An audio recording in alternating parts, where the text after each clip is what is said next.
Olá pessoal, sejam todos muito bem-vindos à NAEV, o Núcleo de Aprendizagem e Excelência em Voo. Sejam todos muito bem-vindos à nossa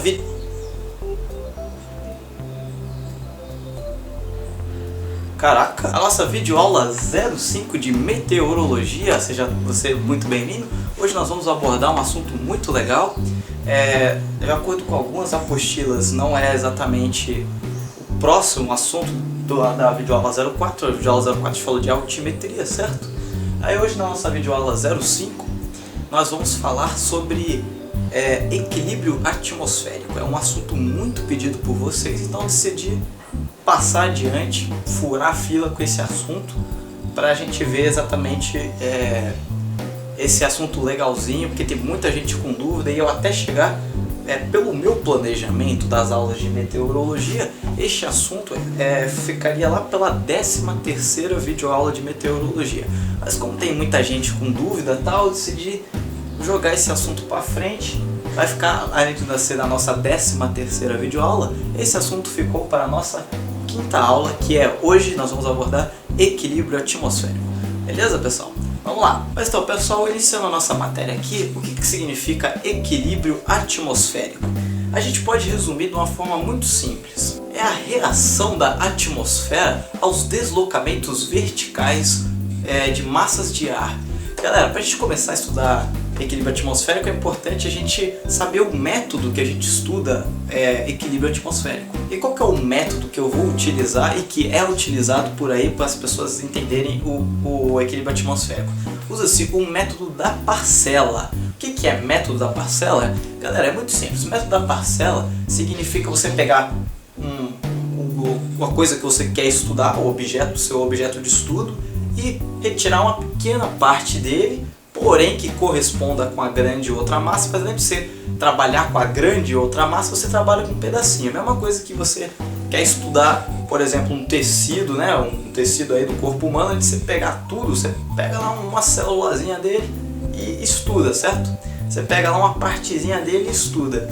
É a mesma coisa aqui que a gente vai fazer com o nosso equilíbrio atmosférico. Além de a gente estudar a atmosfera toda, a gente trabalha com parcelas. A gente pega um pedacinho da atmosfera, pega lá um quadradinho da atmosfera, lá um cubinho da atmosfera e trabalha em cima dele. Porque o que funcionar para ele, todas as características dele automaticamente serão a característica de tudo que está em volta dele, certo? Mas o importante é você saber que a gente trabalha com esse método que é estudar uma pequena parte do ar, que essa parte estudada equivale-se para todas as outras, ou seja, é uma partezinha, mas é igual a todo o resto. Então, só para ficar claro que a gente várias vezes vai utilizar uma pequena massa de ar aqui, tem essa temperatura, como é que vai ser, entendeu? É uma coisa básica, gente, é só para a gente saber que a gente vai trabalhar com pequenas parcelas, porém que correspondem com o todo. Beleza? Mas é claro que essa parcelinha de ar aqui, ela pode ter uma característica sim diferente da parcela de ar lá em cima. E é basicamente isso que trata o estudo do equilíbrio térmico. É a diferença, né, nessas massas de ar no que tange o quesito vertical, certo? Ou seja, a gente tem que saber que o principal fator para essa diferença de uma massa de ar aqui embaixo para uma massa de ar lá em cima é densidade. A gente já sabe qual é o conceito de densidade, já foi estudado, mas vamos seguir. Galera, o equilíbrio atmosférico ele tem que ser estudado através de dois conceitos. Que é o que? O primeiro conceito que nós temos que saber é o que? É o processo adiabático. E o segundo é o gradiente térmico vertical adiabático. Mas vamos com calma, vamos pegar primeiro o primeiro. Vamos começar pelo começo, certo? Vamos lá. Galera, o processo adiabático consiste no quê? Consiste num processo termodinâmico. Ou seja, tem a ver com temperatura, certo? E a gente, que eu falei que a gente sempre vai trabalhar o que? Na vertical. Então é basicamente isso. A gente vai estudar esses processos termodinâmicos que não constituem troca de calor, que não constituem troca de calor nem de massa nos limites do sistema. A gente vai trabalhar sempre esse gradiente, certo? Esse processo chamado adiabático. É importante a gente lembrar que nesse processo adiabático, tudo que a gente falar a respeito de compressão de ar vai estar ligado a quê? A aquecimento, enquanto que expansão de ar resulta em resfriamento. Esse é o processo adiabático. Agora vamos estudar o gradiente térmico vertical adiabático. Galera, o processo adiabático também pode ser, a gente pode ver ele por outra forma. A gente pode ver de uma forma mais simples. Eu falei esse nome todo pomposo, né, a definição dele, mas a gente pode ver ele por um lado mais simples. O processo adiabático seria o quê? Seria a velocidade de ascensão de partículas na atmosfera. É muito simples, galera. É só você pensar que é o quê? Tá muito ligado ao quê? A convecção, a velocidade dessas partículas em deslocamento vertical na atmosfera. Isso é o processo adiabático. Agora, como é que ele se divide? Aí é o segundo tópico, mas só para vocês entenderem. Por que velocidade GT? É muito simples, galera, porque vocês têm que imaginar que uma partícula, dependendo do equilíbrio atmosférico, ela vai ter um processo adiabático diferente. Ou seja, se a gente tiver uma atmosfera estável, essa velocidade, esse deslocamento da partícula vai ter um jeito, ela vai ser de uma forma. Agora, se a gente tiver uma atmosfera condicionalmente estável, já muda a figura. Se a gente tiver uma atmosfera condicionalmente instável, mudou quase tudo. E se a gente tiver uma atmosfera instável, esse processo adiabático é totalmente diferente do estável. A gente vai aprender um a um, com calma, a partir de agora. Câmera, alô, foca. A câmera está desfocada. Aí, voltou. Galera, gradiente térmico vertical adiabático. O que é isso? Galera, a gente já estudou, eu já falei para vocês que quanto mais a gente sobe, mais a gente perde o quê? Pressão atmosférica, correto? Correto. Mas agora a gente vai melhorar isso. A gente sabe que quanto mais a gente sobe, a gente vai perder pressão e temperatura, certo? E galera, gradiente vertical, a gente sabe que a gente vai perdendo o quê? A gente vai perdendo pressão e temperatura, correto? Quanto mais a gente sobe, mais frio fica. Por que isso, galera? Lembra-se que a massa de ar, conforme a gente vai subindo, como a gente perde pressão, o que a gente perde também? Densidade, certo? Se a gente perde densidade, perde pressão, o que acontece com aquelas moléculas, aquelas partículas de ar? Elas vão o quê? Elas vão se expandindo, certo? Se tem menos pressão, se eu estiver aqui ao nível do mar, tem muita pressão em cima de mim, certo? Tem muita pressão mesmo em cima de mim, tem toda a atmosfera em cima de mim. Agora, se eu for subindo, a pressão vai diminuindo, certo? Vai ficando mais leve, tem menos peso em cima da sua cabeça. O que acontece? Você expande, né? Você não expande a partícula, se tem menos pressão, ela não expande. Então, porque tem menos coisas pressionando ela, então ela expande. E com essa expansão, o que foi que eu disse no processo adiabático? Se a gente tem a expansão, a gente tem o quê? Resfriamento. Isso é o gradiente térmico vertical adiabático. Ele preza que conforme a gente sobe, a gente perde pressão, perde temperatura, através do que? A gente perde temperatura através da expansão do ar, que resulta num resfriamento. Essa é a premissa básica do gradiente térmico vertical adiabático. Agora vamos estudar ele com calma. Mas galera, é importante, antes de a gente começar a botar a mão na massa, saber realmente o que acontece, é importante vocês saberem de uma lei que pauta tudo isso que a gente está falando, que é a famosa lei de Charles, que é o que? É uma lei da termodinâmica que diz o seguinte: diz que se a gente pegar um gás e deixar a pressão dele constante, ou seja, pega um gás e deixa a pressão constante, a densidade será inversamente proporcional à temperatura. Isso significa o que, GT? Quer dizer que se sob pressão constante a gente aumentar a temperatura desse gás, o que acontece com a densidade? Desce.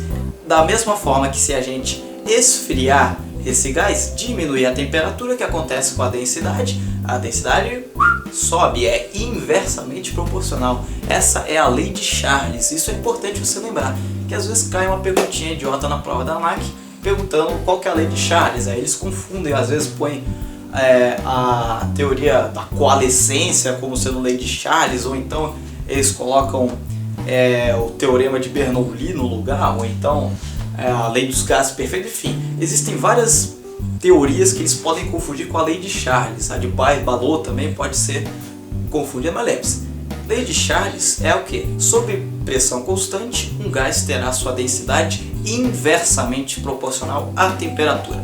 Beleza? Vamos seguir. Galera, a gente tem que trabalhar agora, já que a gente está falando sobre equilíbrio atmosférico, um conceito importantíssimo, que é o que? É o conceito de equilíbrio. A gente não está tratando de equilíbrio atmosférico, então vamos saber o que significa equilíbrio, o que significa estabilidade. Galera, o conceito de estabilidade pode ser observado e compreendido através do seguinte desenho. Imagine que a gente tem um cone, certo? Um cone assim,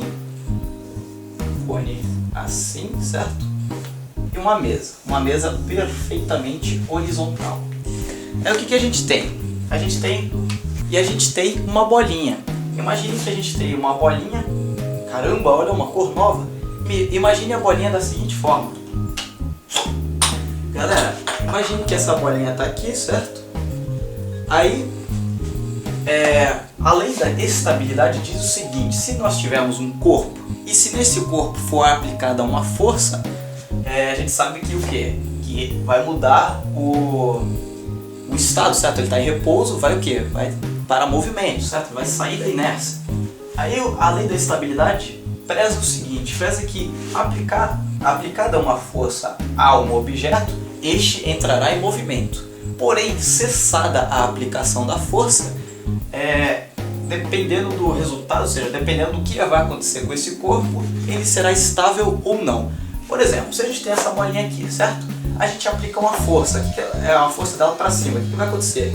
Ela vai subir, certo? Porque a gente deu uma porrada nela, ela subiu. Só que acabou cessada a força, a gente deu uma porrada nela, o que aconteceu? Ela vai descer. Aí quando ela descer, o que vai acontecer? Ela vai fazer assim, ela vai fazer assim,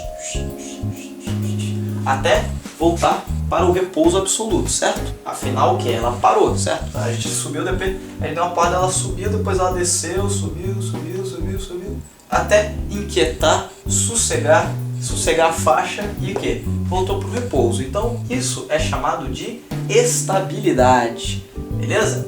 Agora, a condição de instabilidade é o seguinte: a gente botar a bolinha aqui, aí botar a bolinha ali, beleza? Aí o que acontece? A gente aplica uma força, dá um peteleco nela aqui, pá! O que vai acontecer com essa bolinha? Ela vai descer, certo? A bolinha vai descer e vai se embora lá, vai cair, vai pra casa do chapéu, vai procurar lá onde Jack perdeu as botas, né? Enfim, a bolinha vai embora, ela não vai retornar para o seu estado original. Lembra que o estado original dela era em repouso aqui em cima do cone? Pois é, então agora a bolinha, ela foi para lá longe, certo? Foi se estripar lá não sei aonde, lá num buraco desse qualquer. Agora, a bolinha nesse caso aqui, a gente deu uma porrada nela, ela foi embora, depois ela voltou para o seu estado original, que era repouso. Essa aqui, ela não retornou ao estado original dela de repouso, certo? Então aqui a gente tem uma estabilidade, enquanto que aqui nós temos o que? Uma instabilidade. Beleza? Aqui nós temos uma instabilidade, aqui nós temos uma aqui nós temos uma instabilidade, aqui nós temos uma estabilidade. E o terceiro caso que eu fiz ali é muito simples, galera. O terceiro caso é o seguinte: você imaginar que você tem uma bolinha aqui, certo? Aí dá um peteleco nela aqui assim, ó. Dá um peteleco. O que vai acontecer? A bolinha vai vir pra cá, certo? Então ela vai ter saído do seu estado original de repouso, vai entrar em movimento, só que depois de um tempo ela vai lá e parou ali, entendeu? Ela veio, parou ali. Ela voltou para o repouso, porém não em sua posição original. Quer dizer o quê? Quer dizer que ela volta sim para o repouso, ela volta a ter uma estabilidade, porém ela passou por uma instabilidade, porque ela saiu da sua posição original e não retornou para a sua posição original. Ela ficou no meio do caminho parada, beleza, mas não na sua posição original. Então por isso que é um meio termo. É um meio termo entre estabilidade e instabilidade, que é o que a gente chama de quê? A gente chama de equilíbrio neutro. Beleza? Tá entendido o conceito de estabilidade, de instabilidade e de equilíbrio neutro? Entendeu? Vamos seguir. Tá, beleza, gente, eu entendi isso. Agora, por que eu tenho que saber isso para a atmosfera? Porque na atmosfera é a mesma coisa. É um caminhão de japonês, é 6 por meia dúzia. Galera, é pela seguinte forma. Vou botar até na mesma cor para vocês entenderem. Lembra-se do que eu falei do método de parcela? Então, mesma coisa. Antes de a gente pegar o ar inteiro, vamos pegar uma partícula para estudar o que acontece com ela. Vamos dizer que temos aqui uma partículazinha de ar, tá beleza? Partículazinha. Aí o que acontece com essa partícula? Quando essa partícula é levantada, seja lá qual for o motivo, pode ser por convecção, enfim, orográfico, a gente já aprendeu lá os métodos de propagação de calor, certo? E os métodos de convecção, certo? Vamos dizer que essa partícula ela se elevou na atmosfera, beleza? Ela cresceu na vida, se elevou na atmosfera. Aí entra a história se é uma estabilidade, uma instabilidade ou um equilíbrio neutro. Por quê? Se essa partícula ela sobe na atmosfera, o que acontece? Ela vai encontrar um ar menos denso, perdão, ela vai encontrar uma pressão menor, certo? A gente sabe que quanto mais a gente sobe, menor é a pressão. Então o que acontece? Se a gente sabe que essa partícula subiu, aí quando ela chega aqui em cima, o que vai acontecer? Como a pressão lá em cima é menor, ela vai se expandir, certo? A partículazinha era assim, agora ela ficou assim, tá vendo? Ela se expandiu. Agora, dependendo da temperatura desse novo nível que ela estava, aqui ela estava no nível X, certo? Ela tá no nível X, agora ela está no nível Y, certo? Ela subiu. Agora, nesse nível Y, como ela se expandiu, a gente sabe que quando um gás se expande, o que acontece com a temperatura? Baixa, certo? Lembra da lei de Charles? Então, dependendo do que acontecer aqui, por exemplo, ela pode até subir e encontrar um nível mais quente. A gente sabe que a atmosfera é toda bagunçada. Mas nesse caso, se ela se resfriar, o que vai acontecer com ela? Ela vai ficar mais densa, certo? Lembra que se a temperatura baixar, o que acontece com a densidade? Ela sobe, lembra? São inversamente proporcionais. Então, o que acontece? Se ela ficar mais densa, o que acontece com ela? Ela desce, certo? Se ela ficou mais densa aqui em cima, ela ficou mais pesada, certo? O ar frio é mais pesado do que o ar quente, certo? Então, o que vai acontecer? Ela vai descer e voltar para o nível que ela estava anteriormente. Então é o que? Lembra que a gente deu um petelecozinho na bolinha, ela subiu, depois ela foi lá e voltou para o lugar que ela estava? Então, temos o que? Uma atmosfera estável, porque a molécula subiu, se resfriou, se expandiu, ficou mais densa e desceu de novo, porque ela é mais densa, mais pesada, desceu de novo, voltou para o lugar que ela estava. Então temos uma atmosfera estável. Agora, se a gente tiver o caso de uma molécula, uma partículazinha aqui, aí beleza, por algum motivo ela se eleva, por convecção, ou então seja lá qual for o motivo, ela se eleva, essa partícula se elevou. Só que ela encontrou uma camada, um nível mais quente.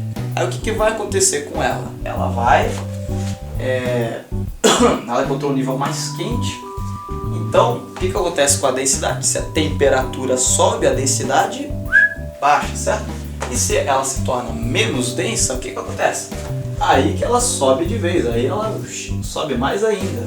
Ela vai subindo até encontrar uma baixa pressão, que com a densidade dela, ela se mantenha em suspensão, certo? Ela vai encontrar aqui, ela vai ter uma hora que ela vai começar a se expandir por causa da baixa pressão, certo? Quanto mais ela vai subindo, ela vai se expandir. Aí a gente vai ter um certo resfriamento e ela vai cair. Só que ela não vai voltar para onde ela se originou, lembra? No X. Ela vai subir aqui, vai se resfriando, mas como ela encontrou aqui um ar mais quente, ela vai ter perdido densidade, então vai subir mais ainda até que vai encontrar um lugar que vai se resfriar e vai começar a descer. Só que ela vai descer e vai ficar aqui, ó. Ela vai ficar aqui. Ou seja, ela não voltou para o quê? Para o ponto de início. Então, temos uma atmosfera instável. Beleza? Ficou claro isso? Temos uma instabilidade, mas também vale lembrar o seguinte, que se nesse novo nível aqui ainda tiver for um nível ainda quente, que permita que essa partícula se eleve mais ainda, isso é instabilidade. Agora, se essa molécula chegou nessa parte aqui, se elevou, se resfriou, desceu, voltou para cá. Aí novamente, né? Vai se esquentar, vai vai chegar aqui, vai subir, vai se resfriar e voltar. Aí o que a gente tem? A gente tem o quê? Um equilíbrio neutro. Por quê? Porque a partícula aqui, ela não vai subir mais, porque se ela subir mais, ela vai se resfriar, vai ficar, ela vai perder, né? Aliás, vai ganhar densidade, vai descer, só que quando voltar aqui, ela vai ficar parada nesse novo nível. Lembre-se que ela saiu daqui, certo? Agora ela está aqui. Porém, aqui ela está com um equilíbrio neutro. Por quê? Porque ela está parada, certo? Porém, se ela está parada, não quer dizer que ela está estável. Porque ela está parada, mas não no local de origem dela. Então, por isso, chama-se equilíbrio neutro. É a mesma coisa, lembra da história da bolinha? A gente deu uma porrada na bolinha, ela saiu da sua posição original, porém, ela parou, ficou estável em outro lugar, mas não no ponto original, certo? Mesma coisa com essa partícula aqui. Ela saiu do seu ponto original, porém ela encontrou um nível mais alto, mais quente, se elevou, resfriou-se, ficou mais densa, voltou a descer e ficou parada nesse novo nível aqui. Então ela saiu do seu nível original, subiu, mas não conseguiu subir mais, mas ficou parada nesse novo nível. Equilíbrio neutro, beleza? A gente já visualizou agora aquela história da bolinha, como isso se caracteriza na atmosfera, beleza? Mas beleza, pessoal, a gente já sabe a teoria. Vamos meter a mão na massa agora, vamos aprender a calcular essas barras. Peraí que vai passar um Robson 44. Pelas minhas barbas, é o triplotel. Galera, existe o primeiro gradiente que a gente tem que saber, que é o que? É o gradiente vertical adiabático seco, que é o que? Do ar seco, com pouca umidade, ou seja, com a umidade abaixo de 80%. É considerado ar seco, certo? Tanto que o nevoeiro, né, a névoa úmida se distingue do nevoeiro, por quê? Devido a névoa seca, ela se distingue da névoa úmida exatamente por quê? Pela quantidade de umidade no ar. Se tiver abaixo de 80% é considerado seco.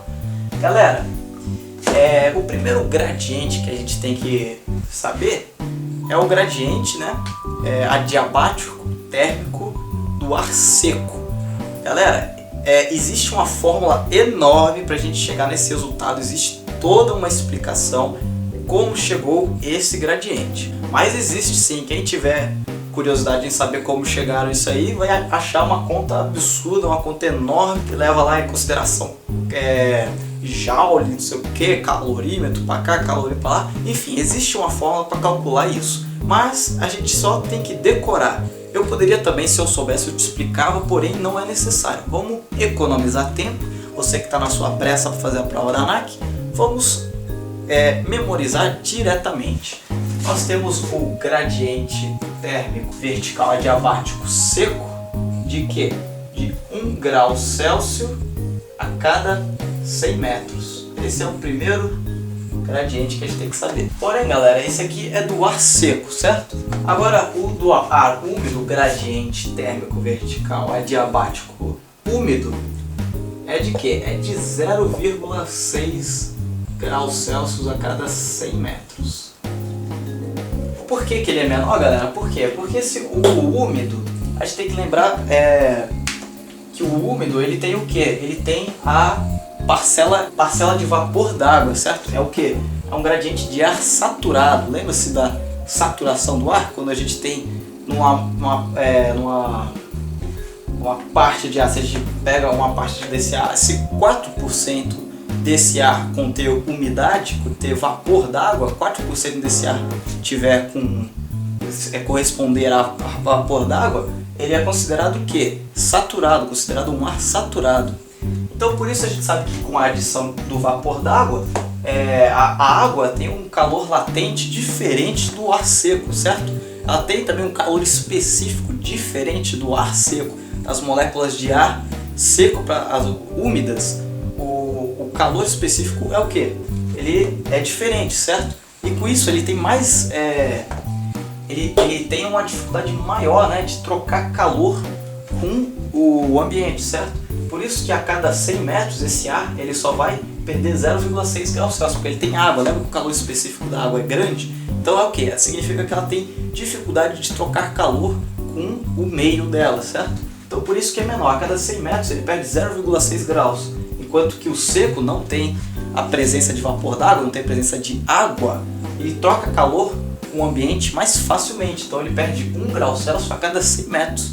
Por isso que o gradiente úmido sempre vai ser menor do que o seco. Lembra disso? Lembra que a água tem um calor específico grande? Então, ou seja, tem dificuldade de trocar calor com meios. Tendo isso em mente, você já decorou muito bem os gradientes térmicos verticais adiabáticos seco para o úmido. Vamos seguir. Mas galera, vamos dar um exemplo aqui para vocês entenderem legal essa história aqui dos gradientes. Vamos supor o seguinte.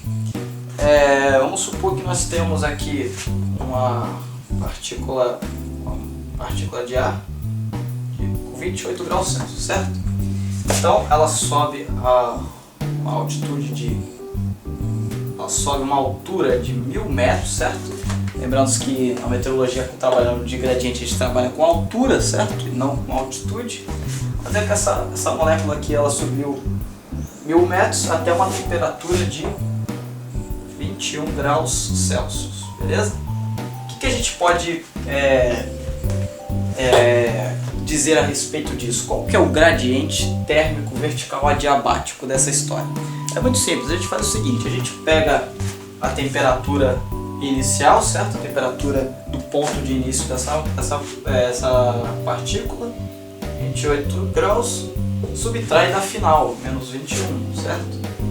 Isso vai dar o quê? Vai dar 7 graus Celsius. Ela perdeu 7 graus Celsius em quantos metros? Em 1000 metros, certo? 7 graus Celsius em 1000 metros. Isso significa que o seu gradiente, veja que o gradiente é sempre o quê? Em centenas, tá vendo? Então o que a gente faz? A gente corta um zerinho aqui e joga ele para cá. Esse é o gradiente dessa partícula, tá vendo? 0,7 graus Celsius cada 100 metros. Agora eu te pergunto, onde é que esse gradiente aqui se encaixa? Esse gradiente, ele se encaixa aonde? Ele está entre o 0,6 e 1 grau, certo? Onde é que está? O 0,6 está aqui embaixo, 1 grau Celsius está em cima. O 0,7 está aqui no meio, certo? Caneta nova já parou de funcionar, hein? Deixa eu contar uma coisa. Aqui, 0,7 graus cada 100 metros. Ele está entre essas duas aqui, certo? O que isso significa? Isso significa que aqui é um ar o quê? Condicional. Ele pode ser ou não estável ou instável. Só que aí que tá, a gente vai... Esse aqui foi um caso só, agora vamos ver outro caso. Esse caso eu pedi para você calcular o gradiente, certo? Qual que é o gradiente térmico? Você pega a temperatura que ele estava, a temperatura final, e divide aqui pela altura que essa partícula se elevou. Isso vai nos dar o que? Vai dar o gradiente. Aqui a gente fez, temperatura inicial menos a final, deu 7, perdão, aqui dá 7 graus Celsius, tá? 7, certo? 28 menos 21, 7, dividido por 1000. Que eu cortei, desculpa. Aí beleza, deu 7, a gente cortou ali o 0, deu 0,7 graus Celsius a cada 100 metros. Aí a gente grava esses dois valores, 0,6 e 1 grau, e vê comparando, simplesmente compara. 0,7 está entre 0,6 e 1 grau. Então quer dizer que esse gradiente ele é condicional, então ele pode ser o que? Ele pode ser condicionalmente estável ou condicionalmente instável, mas isso aí a gente não precisa se aprofundar. Está entre 0,6 e 1, condicional, beleza? Agora a gente pode pegar outro tipo de problema também que a ANAC também adora jogar pra gente na nossa provinha da ANAC. É o seguinte, qualquer valor para ar úmido acima de 0,5 ou para o seco acima de 1 grau Celsius por a cada 100 metros são chamados de gradientes super adiabáticos. E existe um valorzinho que a gente tem que saber que é gradientes super adiabáticos acima de 3,4